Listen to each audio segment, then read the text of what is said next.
Morning guys! Mga kababayan, alam nyo ba kung ano ang paboritong prutas ni Maylin? Eto, bumili ako ng marami kasi dito sa Mindoro, sobrang dami ng bunga ng ganito. Tigrambutan ngayon. So ito yung paborito ni Maylin. Sabi niya sa akin nung nandun ako sa Laguna, eto daw yung gusto ng mga bata. Kaya binilang ko rin sina Inay, sina Sir Paul, Sir Onjay, ng rambutan. Ayan o. Ito yung pinakamasarap na variety ng rambutan, ang Rongreen.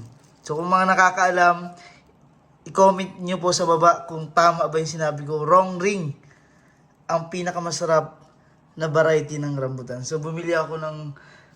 Hulaan nyo po ako ilang kilo to. Hindi. Basta ito yung naalala ko na gusto kong ipatikim sa mga bata galing dito sa Mindoro. Tsaka kina Inay, kina Sir Paul, at tsaka kay Sir Onjay.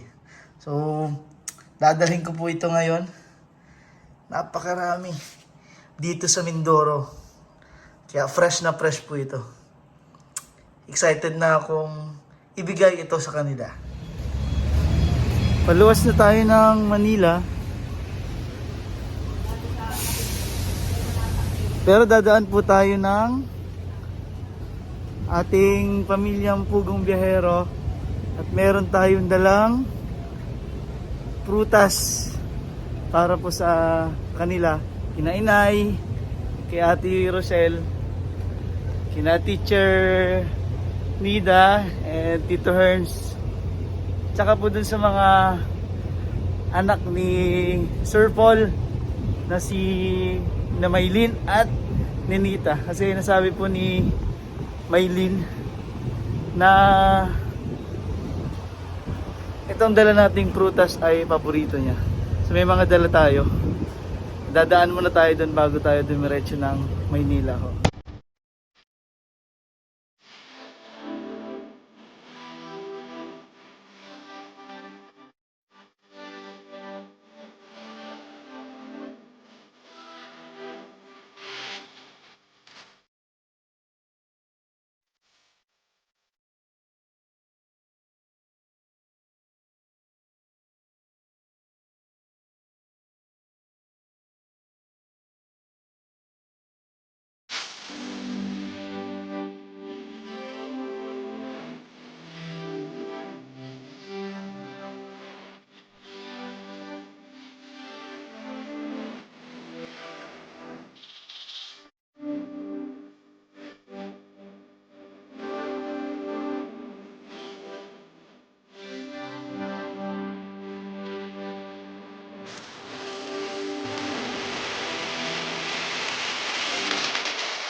Dito na tayo sa barko, medyo mabigat yung dala natin.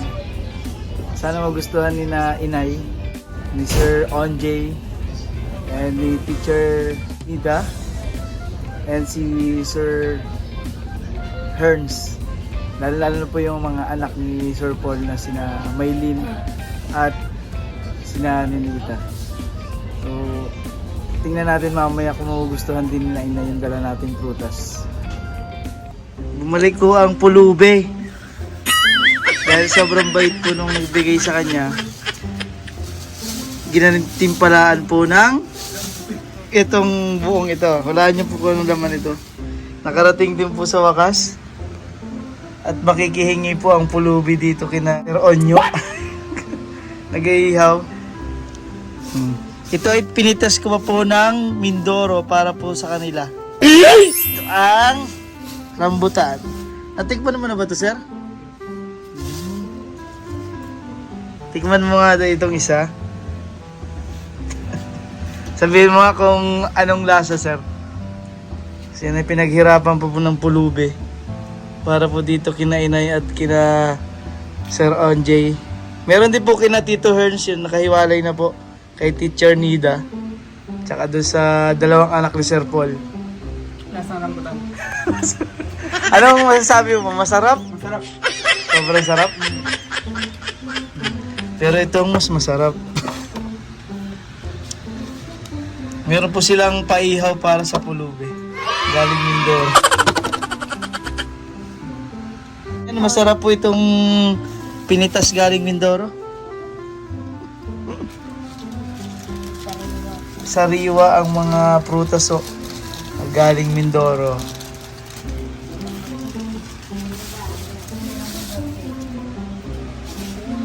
Tunay manipis yan, anak. Diyan nila yan sa kapatid. Meron kaming ihaw-ihaw party. Ang sarap ng pusit. Dapat si Inay na lang yung kanina.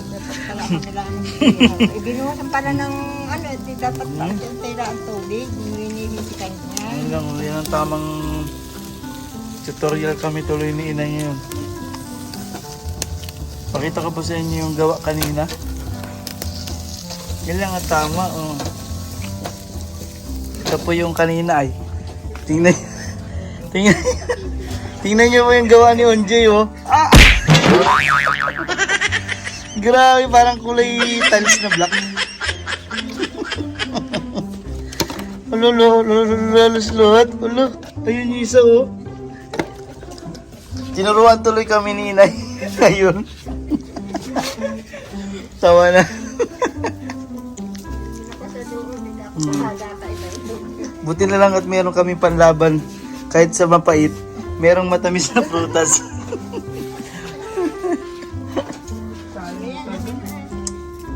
Ayun, luto na.